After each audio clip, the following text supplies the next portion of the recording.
Welcome everyone to the Circle Debate Podcast Top 5 Picks of the Week here for week 36, 36. The host is Devious One here alongside with my brothers from another mother, and that is the one and only himself, CKONE, Chris Kennedy. And I got to make this intro, ladies and gentlemen. It's a must intro, and that is, he is a multi-time recording artist. He is a graduate from Cal State Dominguez Hills, the 2018 Los Angeles Karaoke Champion. He lives 1,977 miles from Winnipeg, Manitoba Canada. The master of disaster, the king of sting, the man with the plan, and that is Mr. Money, Mike Lopez. What is up? Let's get this top 5 going. Worst baby faces. There have been some stinkers of it, all the way. You got your mascot, the cleaner. Yes. I gotta turn my overlay off real quick. Oh, he got the cleaner. He got the broom. He got the broom. He got the broom ready. Broom. I wish I knew. Dude, I love that. I was hoping you were gonna do the 3,000 miles from Winnipeg. He's got 1,977 miles. Out on that all the way to East LA. He calculated from here to California. I want to have my broom ready, bro. All right, ladies and gentlemen, let's start this off for week 36 here for our top 5. You guys saw our previous episode on Friday, a part 2. We revealed our new concept, which is a spin that wheel, and it was giving us our top 5 worst baby faces. So now I'm going to have a wheel to spin it for us. Who's going to go first? Mr. Matthew Steamboat will not be joining us today. Oh, I like it. I like the second wheel, too. Yes, and so he did send us his list, so we have his list in case of his name falls on the wheel. So let's go ahead and... Anybody have a hat so they can be like full Matt character? I wish I had a hat, but I don't. I literally do not own a single hat in my house. I do not own any type of hat. Oh, that is the best. That is the best. There you go. That is the best hat of all time. For you, Mr. MGC. That's right. For you. A rainbow color on the top of it. All right. So let's go ahead and show the wheel. Here we go. So who's going to go first? Give me a second here. All right. You guys can see that? Perfect. All right. Let's go and spin the wheel. See who goes first. And that is Matthew Steamboat. That with the hat. So it's like he's going to go first. So let's go ahead and actually give his list. All right. What are the odds? What are the odds, right? You got a bag of potato chips with you? Right, let's see. Where is his list? Okay, I have it right here. So for Matthew Steamboat's top 5 picks for the worst baby faces. Number 5. Maven. That's also mixed with number 4, Maven. He fucking hates Maven. The fact that he was a baby face did not work out for him. Even though he was supposed to be one of the say it. No, he has one of my favorite segments from the Ruthless Aggression era, where he was in the hospital and he received some how can I say, some extra help from Tori Wilson to get better. Oh, that's right. I forgot about that segment. Yeah. So, and Tajiri, dressed as a doctor, walking around, sneaking around as a doctor in the hospital. So. I super forgot about that, but yes, I do recall that one. So that's Matthew Steamboat's number 5 and 4 that he disliked.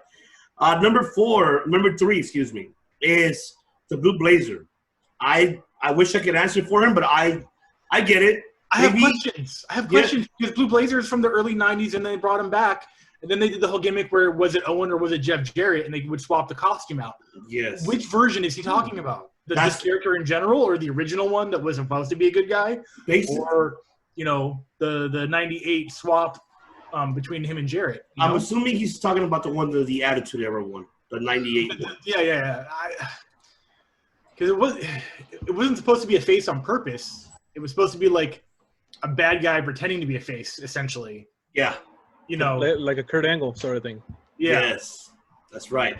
like a Kurt Angle. But I could say that. Yeah, I could agree with him on back in the the Attitude Era, but not in the night, not like the first time we came out WWF era. That's different, because it was more PG, more kid style. Number 2, he's talking about the OVW days, and this is a prototype John Cena. So he is absolutely right on that, because that was the most ridiculous babyface you could have in OVW at the time. I remember when he was working in Huntington Beach at UPW, it was the same thing. Yeah. And he was on TV at the time. John Cena was on a TV show called Manhunt at the same time as Prototype, before he was John Cena, where it was basically Survivor, but you're on an island, and him and like 2 other like big buff dudes are like hunting you on the island, and they're like hitmen. Go Google this. It is terrible. It's John Cena on a golf cart with like a paint gun, and he's just going around an island chasing people, and that was the reality show. But this was before anybody had heard of John Cena. Okay, I need to see that. I haven't seen that. Okay. Just watch the trailer. That's all you need. Don't actually watch the show, please. Okay, I won't Also, watch. one bit of little trivia here regarding John Cena. Before John Cena, he made a cameo in the movie Ready to Rumble, the WCW movie. He came out in the background when they were trying to recruit Goldberg. The little small segment. He came out. He was with the Prototype hairstyle. Got a flat top, like he's the flat top. He was in the I'm movie. watching it right now. Me hitting you real quick. Oh my God, there he is. He's right behind Oliver Platt or Chaz Palminteri. Yeah, he's doing like flies. Yeah, that's definitely hilarious. Whoa, wow. Little did we know he'd be the most successful pro wrestler of all time, not named The Rock. And the number 1 that owns the World Guinness Records of the most Make-A-Wish, and I commend him for that. Yeah, that's a crazy number. Oh man, I can't even. I don't even remember how many. Like it's over 500. It's absolutely over 500 for sure. Oh, I'm pretty sure. All right, so his number 1. This is the one that's very interesting. So drum roll, and that is the babyface Brock Lesnar. One of the biggest reasons. I don't even remember that. One of the reasons. This is what he quoted saying. One of the biggest reasons I stopped watching during the Ruthless Aggression era. So I guess he did not like the babyface version of Brock Lesnar when he was the one, when he became babyface. When was it like after when it was a Mysterio and Big Show feud? When was it? It was right after Hell in a Cell. So against The Undertaker, 2002. Mm-hmm. It was when Paul Heyman betrayed Brock Lesnar, and then the Big Show chokeslammed him for the title. So okay, so right Survivor Series, so like right after. Okay, so that makes sense. I didn't mind him being a face, but I guess maybe what I've been referring for that. I think he's probably referring to those funny segments that Lesnar's done. That could be possibly it that he's probably referring to, that he didn't like. A big guy doing funny stuff, and it's like it was a joke. Like you're supposed to be like a fucking a monster, a beast. Yes, beast incarnated. But I guess not. Who's his feud? Like if he's the good guy, who's the bad guy in that feud? Big Show. Big Show. It was just Big Show. That's not. And Kurt Angle. Yeah, you're right. Those are the only 2 feuds he had as a babyface, right? I think so, right? Yes. Yeah. Yeah. Okay. That was. Okay. And then, 2 honorable mentions. He mentioned the WWF Patriot Lex Luger. Yeah, the next American version. Yeah. The next American version. Yeah, when Vince was desperately trying to replace Hogan, and it did not work. I have to agree they with put him that. in. Remember Lex Express, the bus? Oh my God! And he would drive around the country trying to fucking glad hand all the kids and shit, just like Hogan. It didn't. I remember that vividly because I was about that age, when of the children he was going to visit, like 6 or 7, and it did not resonate with me at all. I was like, this is, whatever. I remember for a while his gimmick also was. You remember he had the metal forearm? Oh yeah. Lex Luger had like a rod implanted in his arm from some injury, and I think for a long time, I think when he was heel, his finisher was just smashing you with his metal arm. Yeah, right. Like and then They put it in the original arcade WWF game, and it would actually pop out of his arm like a robot and smack you Mortal Kombat style. Oh, yeah, that's right. Yeah, I remember that. It was bad. It was like a steel beam, like when they build skyscrapers with. I was like, this is fucking bad. I'm sick. That wasn't a bad game either, actually. No, the game was awesome, but just that whole, that era of Lex Luger was not his fault. I would have taken that money too. All right. And his second honorable mention, and I have to agree with him on this one, Mr. America, Hulk Hogan. Wait, what? He was Hulk Hogan? Yeah. Wait. What? That wasn't, you mean Del Wilkes? That was one of the most worst gimmicks I ever seen in my life. Horrible. I think this is a time where Vince didn't know what else to do with Hogan, because after that push that he had, that hype after WrestleMania 18, I think right after that, it just died out. After he lost the title, Judgment Day to The Undertaker, I do remember that. That was one of the most worst finishes. And no disrespect to The Undertaker, but it makes sense why he couldn't tombstone him or give him the last ride, because Hogan is, because of his age and his injuries. Yeah. So, yeah, I think after that, they had nothing else for him. The last feud was Piper and Sean O'Hara, and Vince. That was it. And from there, they fired him because contractual obligations. I guess they didn't come to an agreement, and Hogan, the way how McMahon fired him was when he showed his face, I guess, after SmackDown, and then he let him go after that. Like, oh, see, I told you it was Hogan. I told you. And that was it. And from there, we haven't heard from Hogan again until later on. All right. So now that's Mr. MGC's top fives and his two honorable mentions. Now let's go back to the wheel to see who goes next. All right. Let's go. All right. Let's spin that wheel. Well, okay. We already got that. I was thinking. Oh, me! Oh, yeah. All right. This is rigged. All right. So looks like I go. All right. Whew, okay. Number 5. Max Moon.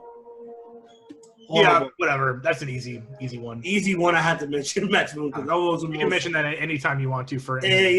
Worst babyface I ever seen when they created him at the time during the 90s era. I disliked it very much. Did not make sense to me. You're supposed to be like an arcade game character. What the fuck? Mega Man. Yeah, Mega Man. Seriously, I was not fond by it. No. Number 4. Number 4 would be,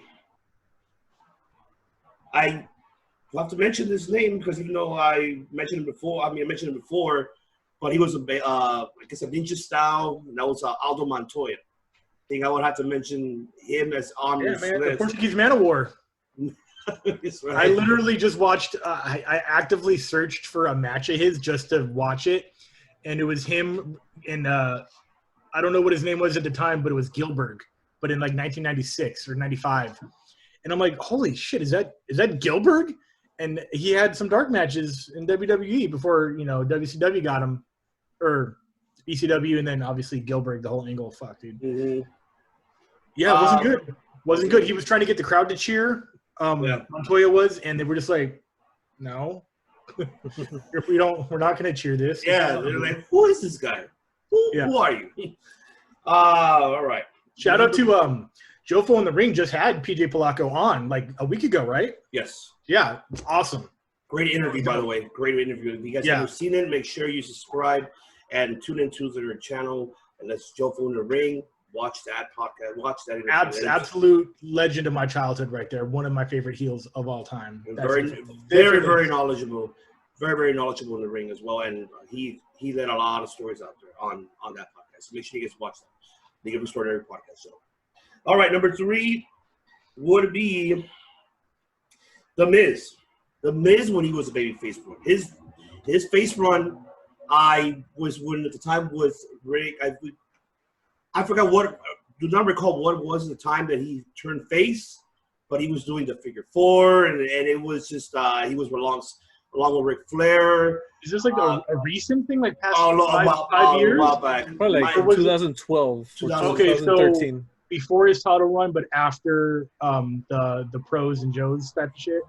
Yeah, after Tough Enough. This is Like, way after the Daniel Bryan thing, but before the Daniel Bryan. No, way before the Daniel Bryan. This is like no, but on Tough Enough there was a Daniel Bryan thing. No. Yeah, because he was whatever it was called, where the pro and the amateur teamed up together. What was that called? Yeah, that was NXT. That was NXT. That wasn't Tough Enough. No. Okay. Right. That was way before. That was way before. But it was after he was the frat boy douchebag. No, it was. Okay. Yeah. So he debuted as NXT... the frat boy douchebag. He was hosting like game shows. Yes. Yeah, and he was hosting. He wasn't even a wrestler. He was just like a glorified ring announcer when he debuted. Because he had just come off the Big Brother. So the whole NXT thing came after he dropped the whole hoorah thing, and the Tough Enough stuff had faded away. That was 2010 when he did the whole Daniel Bryan thing, SummerSlam. It was here in LA, the whole Nexus, and he didn't want to join the team, but the rest. He was a heel for all of that. He was a heel for all that, but he had the money in the bank. Right. So he won Money in the Bank, and then 2011. So all 2011 I remember he had the match with The Rock and John Cena while he was partnering with R-Truth. So he was healed during that. So he started becoming face like around 2012 and 13, somewhere around that area, I would say. I don't know exactly when, but it was around. Right. Was that years. About when he headlined and won the title at WrestleMania, right?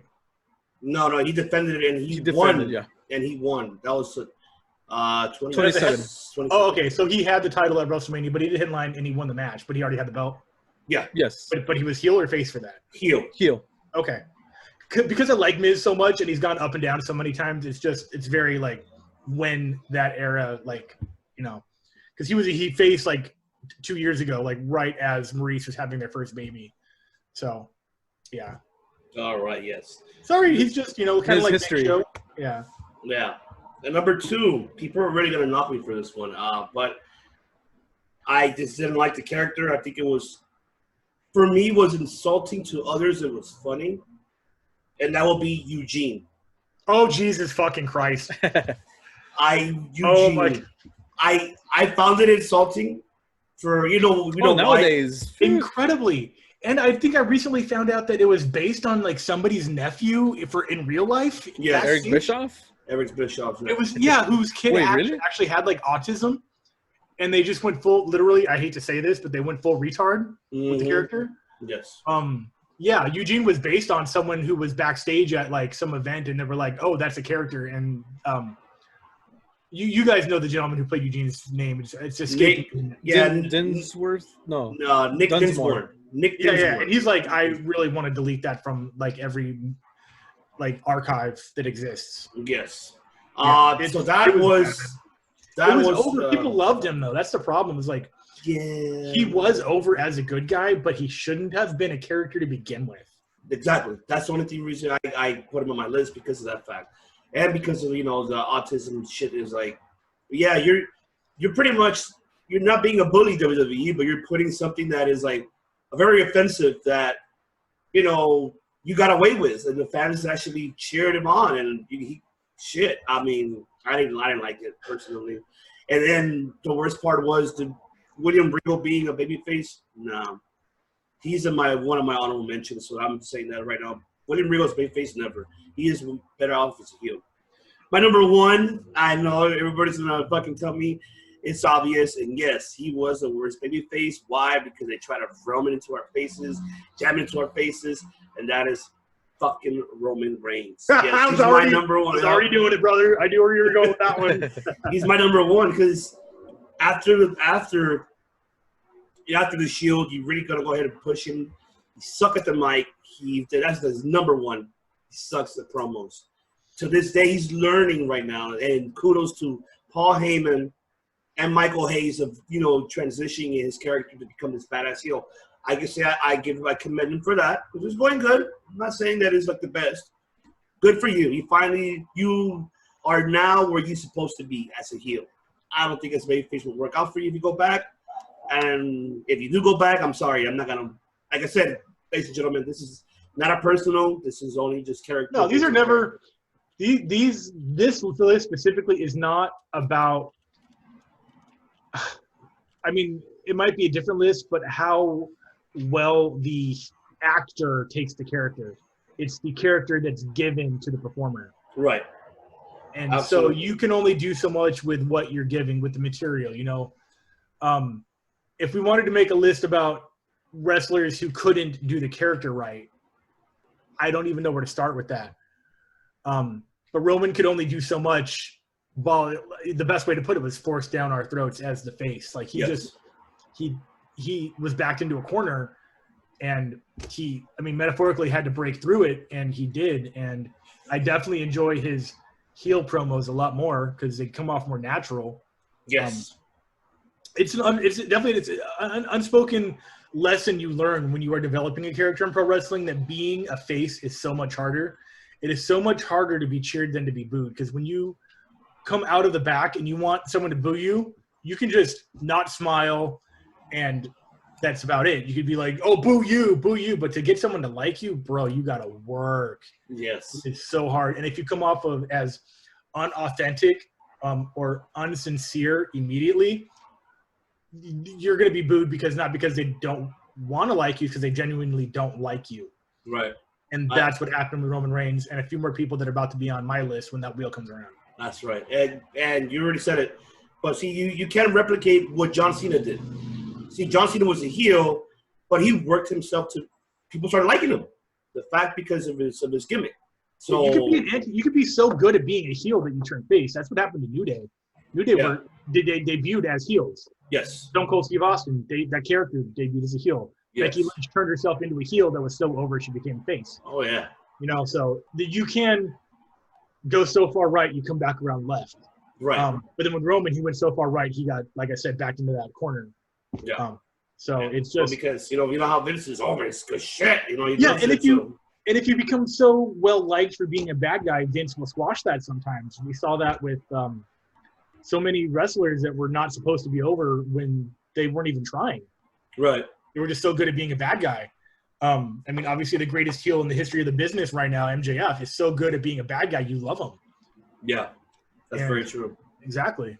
Very, very true. I did already mention one of my honor mentions, which is William Regal, but the other one that I will mention, I think they try to see what they could do.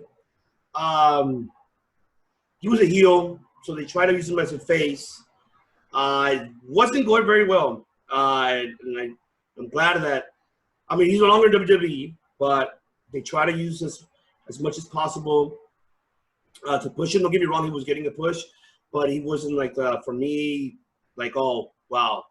He was more funny than a badass baby face. And that is Santino Marella.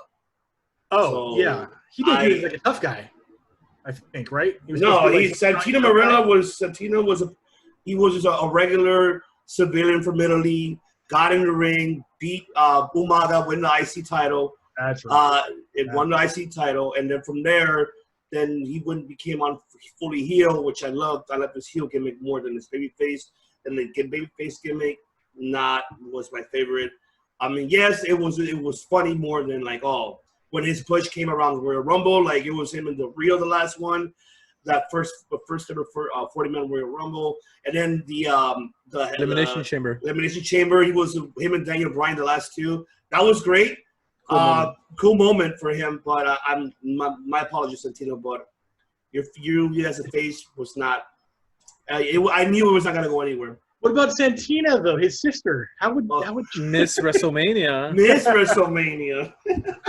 What, a couple of evening gown matches? Right. I was gonna say either between him or Rico. You guys remember Rico when he was a face? I love Rico. He was a face with Jackie Gata. Yeah. So that was another one, but he wasn't really pushed. Rico was cool. Yeah. Rico was cool. All right. So those are my top 5. Let's go ahead back to the wheel, ladies and gentlemen. Let's see who's the last person. This is the last spin of the wheel. Well, no, because Mike technically hasn't gone. Mm-hmm. Yeah, exactly. So 2 more people. Well, yeah. No, because once we find out the next one, the other one just goes right after. By default. By default. Well, yeah, obviously. Okay. All right, so let's see. All right, spin that wheel. These nuts. Money Mike. Money Mike. All right. There we go. Money. Hey, now you gotta dress up as DiBiase for Halloween this year now. We got 11 Oh. months. Yeah, I already gave you an idea, bro. I already gave you an idea. Who hasn't said that it's not being planned already? I love it. I love it. So, you know, a good like Mr. Kennedy said here that, you know, a good babyface has to exactly you know, you have to fit the character. You have to work hard to win the crowd over, and these guys just did not do that. So here we go. Number 5. I love how you put that. Just they didn't do it. Number 5 is Alberto Del Rio. Oh. This guy, the Spanish aristocrat. It's just well, I wouldn't say shame, because he was more of a heel character for me, right? You know, and as a rule of thumb, I would say the rich characters tend to be heels, and he just you know, would always come out with the cars and you know, the expensive stuff, and He was like the Latin JBL for sure. right, yeah, Latin JBL, exactly. And you know, with the scarf, supposedly Vince McMahon hates scarves, so that's why Alberto Del Rio was made to wear one on his entrance all the time. And burritos. So, yeah. Remember that? That's a real thing. Vince hates burritos. You cannot eat a burrito in the same room as Vince. That's a real thing. Oh, That's a real. They were gonna give that into the Brody Lee rest his soul gimmick. Was how Brody Lee was acting like Vince, and like remember when somebody coughed and he's like, "Get out." There was gonna be another one where somebody was like eating a burrito and Vince is like, "Get out," or you know, Brody Lee. oh wow. I don't think it's a race thing. I just think he may just not like the food. I'm sorry, Vince, but I'm not taking you to King Taco. I'll say that right love now. taco. Nope. So number 5. Number 4 is The Miz. The Miz, yeah, he's a heel character through and through. He knows how to do that, and I've seen his show Miz and Mrs. It's not like he is The Miz, and you know, he's the A-lister. He's better than you, right? Or he, you know, he has that sort of character and that sort of vibe. But you know, he's I'm sure he's a nice guy and all that, but his character is definitely worthy of being a heel. So number 4. Number 3, Charlotte. For me, What, bro? yeah, for me, Charlotte. Let me hear it. She seems awkward as a face. It just, I don't know, it just doesn't hit it for me. Right now, she's face with Asuka, and it's like I'm already seeing that she's about to turn on her. It's like I feel it at any moment that the turn is going to be going on. Is she great in the ring? Oh, but of course, you know. But you know, as a face character, I don't see it. I don't. Not even during the build-up of WrestleMania 35, I did not see any face stuff going on. Because I think people were too invested in Becky and Ronda for that one. Ronda was just a third wheel for that entire match, unfortunately. There you go. On that one, okay. Charlotte On Charlotte, I'm gonna agree with you on this one. The fact is that even with the 35 one, yes, because she got thrown into the mix. It was supposed to be Becky, Ronda only. But you know how Vince is. He loves controversy. He was going to add Charlotte. Because he has nothing else for her. Where else he can add in the picture? He wanted to protect Ronda's loss, too, by making it confusing. Exactly. That's another thing, too, as well. Kind of protecting Ronda's loss for a reason. Yeah. Even though she lost clean, but she didn't want to. It was kind of buried within the chaos, yeah. She was, well, first of all. A roll up. Yeah. Yeah, there you go. My apologies. Shoulder was still up. Yeah, I see it. That is a fact. I definitely, to this day, I'm a Ronda fangirl fucking from every sport. And yes. All I can say is that they can use that to start the rematch between, of course, to continue the feud. Oh, yeah, I'm all for that. If you bring Ronda back, I will. Yeah, I don't think it's happening, but yeah. And she's not an honorable mention, but I feel Ronda could also fit somewhere in this list. But anyway, yeah, most definitely. Number 2 is The Fiend. The Fiend, I for whatever reason got a vibe that they were trying to make him face at some point at the end of last year.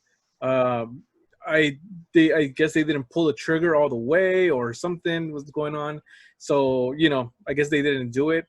But right now, is he face or is he heel? Because he's going against a heel. So, Yeah. you know, I think he's right in the middle. If he's right in the middle, he's nothing. So I guess, you know, I guess they're trying to take his character. He's not a face or he's not a heel. He's just himself. he'll just come after you no matter what. I think as I say this, I don't know if they're doing this on purpose, but how the crowd reacts to the Fiend is they cheer his character but boo his actions. If that makes sense. Yeah, no, it makes sense. But you know, like I love Firefly Funhouse. I love everything about the character, but then, you know, he does something to a good guy or a bad guy. I mean, yeah, you're right. It could be based on that. We haven't even seen the Lesnar wrestler. He could just not care, which is also its own evolution of a character. Is someone who attacks both, and you don't know what the fuck to do. And I think that could work. And if it did work, it would be with the Fiend. Yeah, but you will definitely not see the Fiend as a full-blown baby face. I really don't think that would happen, and I don't think that would work. You know. But I mean, I'm talking about the character of the Fiend. Yeah, like he's not running down to save John Cena from Roman Reigns or anything. Right, exactly. I mean, okay, against Roman Reigns, they would probably cheer him. So it depends on who. Yeah, you are right that it does depend again who he is opposing. For sure. Agreed. And my number one. Well, I can't do that. Well, the Big Show. It's the Big Show. My goodness, this guy has turned so much. I've never seen anybody else turn as much as the Big Show. We're up to 18 or 19 times right now. There's a video on YouTube that kind of goes over. Yeah, I've seen it too. And yeah, so it makes the whatever turn he chooses, so it waters it down. It just seems like ineffective. He's turned on so many people, and yeah, so I don't think the Big Show is made to be a babyface. You can't have a giant be the babyface here. He's the threat. He's the enemy. He's, you know, what the mountain that you're supposed to climb, right? So I even think that he's been misbooked as a heel too. So, but that's another thing for another video. But as a babyface, certainly, yes, of course. I do not buy him as a babyface at all. You just reminded me I forgot someone in my list. But go ahead. But yeah, you know, so I don't know. I always remember his face run in early 2002 that he ended up for WrestleMania. He was in the WWF restaurant instead of WrestleMania itself. You know, I always remember that. Are you talking about the SmackDown restaurant at Times Square? Right. Yeah. WWF New York. I miss that. I forgot that wasn't even around until a couple years ago. It's a Hard Rock Cafe now. Yeah. And my honorable mentions. My first honorable mention is Dolph Ziggler. The show off. You know, this guy is a natural heel. He is the heel. I always remember Z True Long Island Story, the promos he would give on there. And, you know, I forgot what his finishing line was, but yeah, he definitely shines as a heel. Sure, he had that moment with the world title and you know, turning in the Money in the Bank and beating Del Rio for the belt. But other than that, like, I can't think of many other babyface moments that he's had. Like, by the way, do you remember that? Remember that when he won the title from Del Rio, and how transitioning went so quick, reverse psychology, like Del Rio ended up being a heel and then Ziggler a face. Like, what the? Like a double switch? Yeah, well, the double switch because the fans. Fans, that's fucking crazy that happened. I miss the fans. Me too, man. We miss being there, man. Exactly. And my second honorable mention is R-Truth. Yes. R-Truth. What? Yes. Here's why. And okay, is he funny? Yeah, he has his moments. I think it's kind of cheeseball at this point, but his better times, man. He headlined a pay-per-view against John Cena for the WWE Championship as a heel. It doesn't get any higher than that. Come on now. Well, it does if you win the title in WrestleMania, but he ain't doing that. Well, I mean, for him, it hasn't gotten any better than that. Yeah. it's just like I don't know. He's good at what he does, which is the comedic stuff, but he could have. I don't know. Yeah, it's just. I mean, I'm sure he's fine with the position he has and all that, but if I were him, I would go full blown heel and surprise everybody. At one point, I actually thought that was going to happen at some point. That everybody thought he was going kind of come out all happy go lucky and 24/7, 95 whatever belt, and then turn heel. But I guess that's not going to happen. But yeah, I would prefer to have him as a heel because it's just. I love you for that. I love you for that. Yeah. And I'm going to say why right quick. I want what I miss is that R-Truth TNA days, Ron the Truth Killings. Oh, yes. my God. That was like the best heel of all time in his TNA run and as an NWA World Champ. Like, this guy, you said my guest, he main evented with John Cena at a pay-per-view. And I loved it. And it was I just wish that he took that Ron Killings character to that feud instead of the little Jimmy character, that evil. I wish it was different. But I'm with you 100%. I love it. I fucking love it. CK1, the floor is yours. Yeah, man. I wish I had a better list. And by better, I mean more interesting list. But sorry, something going on here. Let's see here. Where did it go? I got it written down. I tried to diversify the list. I tried to add some obscure people on there just to keep it interesting. It's just not the way it flowed. I even tried to branch out to other companies. Didn't happen. I did my best. But number 5, it is, and I thought I was the only person to have him. I'm kind of sad that I didn't, was Maven. Maven suffered from blue chipper syndrome. He had just won the first season to Tough Enough, and that was basically all he had to stand on, was to come out, throw a really cool drop kick, take Undertaker out of the Royal Rumble, and that's the last we heard of him. He was just too nice of a guy for his own good. And his character was it was a shoot character. It was just who he was. He didn't really have like a gimmick per se. It was just Maven. Even something as a heel. I hate to say it. It was just the same thing. One thing I like was his theme song. That's it. That Tough Enough theme song. That's it.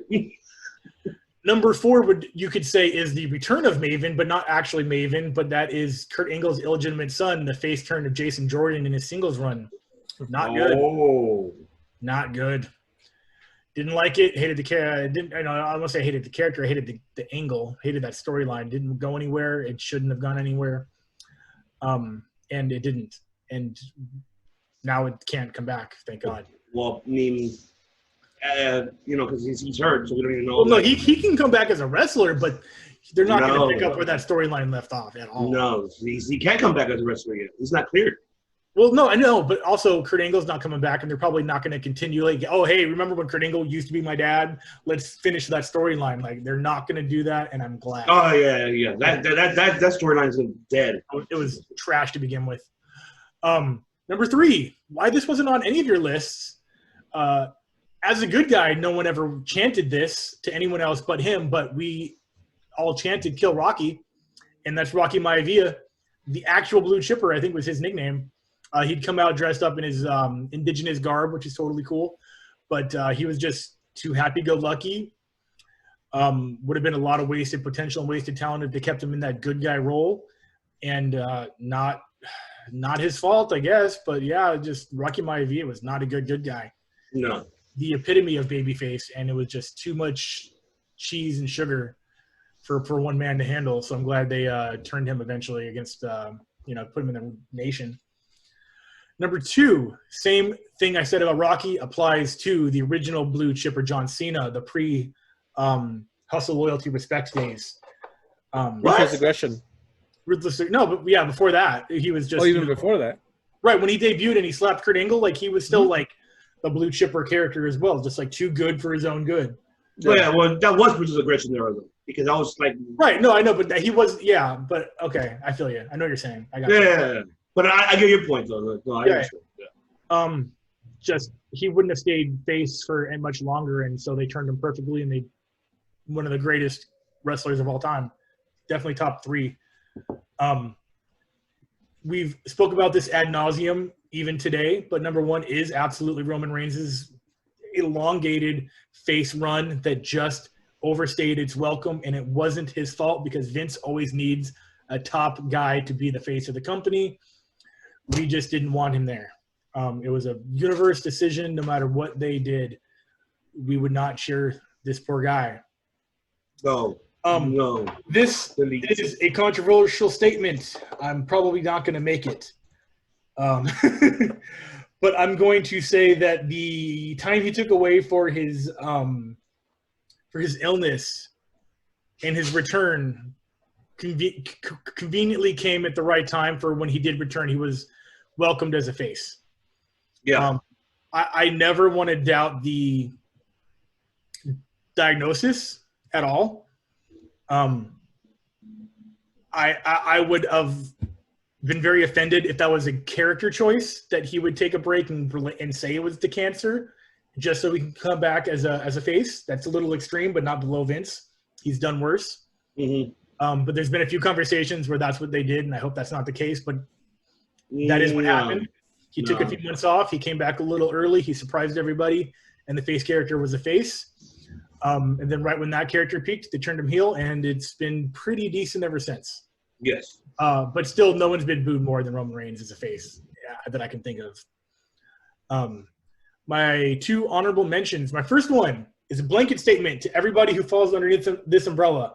But every time a non-professional wrestler guest comes in and tries to be the good guy, Jon Stewart, the guys from Jackass, Mayweather, anybody, Donald Trump, everybody who comes in who is a non-wrestling personality is automatically treated as the good guy. And to me, whether or not it actually works, I never like it. There was only one that was a heel, and that was Kevin Federline.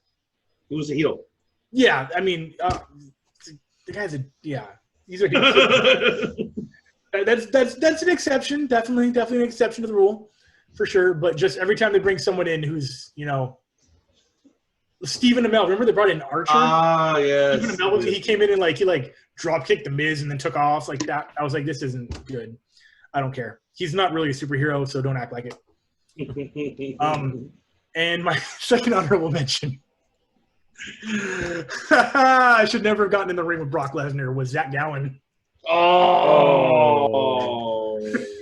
Holy shit, he took an F5 into a ring post. Oh my god. He never made a decision that I wouldn't have made in his position, turned down a lot of money to get his ass beat by the best. And a lot of people will say it was an exploitation of a lesser abled person, but he was a very abled wrestler. And it wasn't a bad gimmick per se. It was very questionable, though, to just have him trashed like that. And then never heard of again after the Brock Lesnar beating. But I don't know if that he ever should have. I don't know.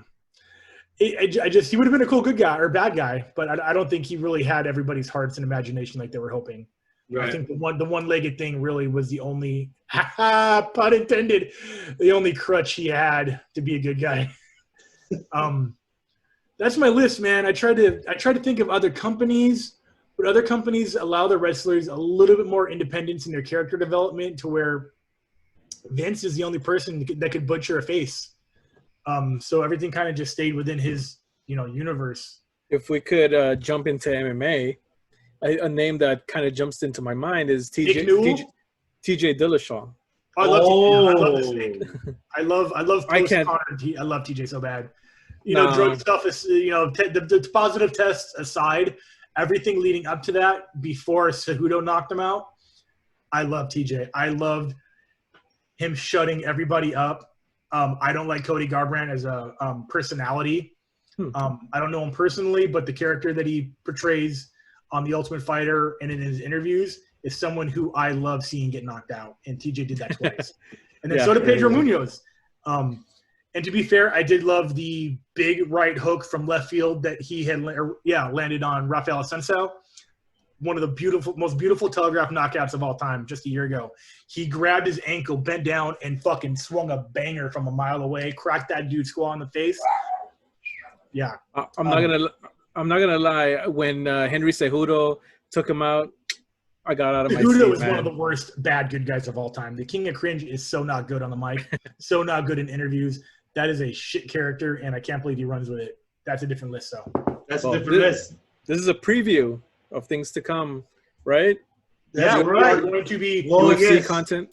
That's right. You heard it here first, ladies and gentlemen. We will be having our first episode of UFC, MMA, mixed martial arts content.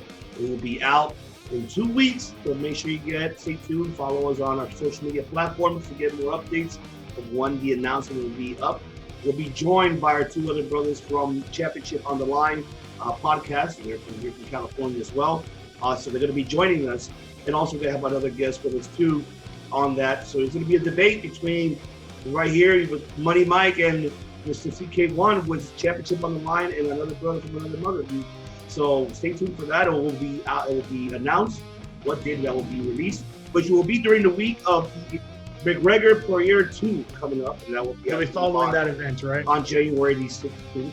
That will be this Saturday coming up.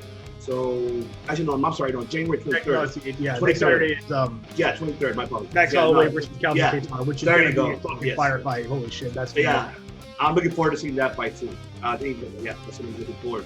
And also, wanted to go ahead and make sure that you guys also tune in tomorrow as well. Tomorrow morning it will be out at 7 o'clock, 7:30 in the morning Pacific, 10:30 Eastern Time, and 9:30 Central Time, and that is our interview with the CEO and the host of the Championship Wrestling on CW30 Memphis, and also on the CW30 YouTube channel. That's Mr. Dustin Starr. To make sure you guys tune in for that tomorrow morning as it will be released for that interview. So let's go ahead now, ladies and gentlemen. So we got that out of the way. Right quick, I forgot who was going to say one to add. We forgot to add the great Khali, Punjabi Playboy. He's going to be on the podcast? He was a babyface. Oh, fuck. I thought you were announcing an interview we were going to do. No, that was him. Oh, man, you got my hopes up, dude. I was like... No, that's W hard call me. Our brother Jonah got him previously to make sure you guys see that. He had him on the interview. He got like a 2 episodes back or 1 episode back of Rewind recapping it, so maybe I'll show you guys stay tuned on that. So now let's go ahead and spin the wheel for what's going to be next week's top 5, which is week 37. So let me share my screen and let's find out what is going to be the next topic of top 5. Bear with me for a minute, ladies and gentlemen. Let me get that. And there we have it, ladies and gentlemen. So let me go full screen here. Click to spin. Spin that make it wheel. video faster? Like a big old Wheel of Fortune spin? I'm looking for a better content for that, so I'm working on it. All right, here we go. That's as fast as it goes? No. I haven't spinning yet. Oh, my bad. Oh. All right, here we go. Right. Let's spin that wheel. Here we go. There we go. Yay. That's what I came for. All right. Come on, ECW. Oh, Oh, TV Yes. champions. There you have it, ladies and gentlemen. For week 37, we are doing TV champions. All right, so that concludes ECW, WCW, and NWA, because I know Mr. Steamboat knows some knowledge about NWA. Yeah, So definitely I have to add NWA in that as well. So there you have it, ladies and gentlemen. Week 37, we're going to be doing the top 5 TV champions of all time. So make sure you guys stay tuned on that for next Sunday. And once again, don't forget to follow us on the social media platforms, on Spotify as well for audio platforms as well, Apple Podcasts, Pocket Podcast, to make sure you keep following us there. Once again, ladies and gentlemen, this is the host, Devious One, as we all thank you for joining us today. As we go to get my intro ready, so our outro. So, once again, we thank you for watching. This is CK1, the one and only Chris Kennedy, saying, and also, wait, we didn't bring it, because I have to do the intro for this, gentlemen. As we are leaving for this evening. Once again, ladies and gentlemen, he is a multi-time recording artist, a graduate from Cal State Dominguez Hills, the 2018 LA Karaoke Champion. He lives 1,977 miles from Winnipeg, Manitoba, Canada. The master disaster, the king of sting, the man with the plan, and that is Money Mike Lopez. the cleaner. Right? There you go. Time to get cleaned up. That's right. We'll say to you guys, thank you so much for watching. To show you right, we will see you next week.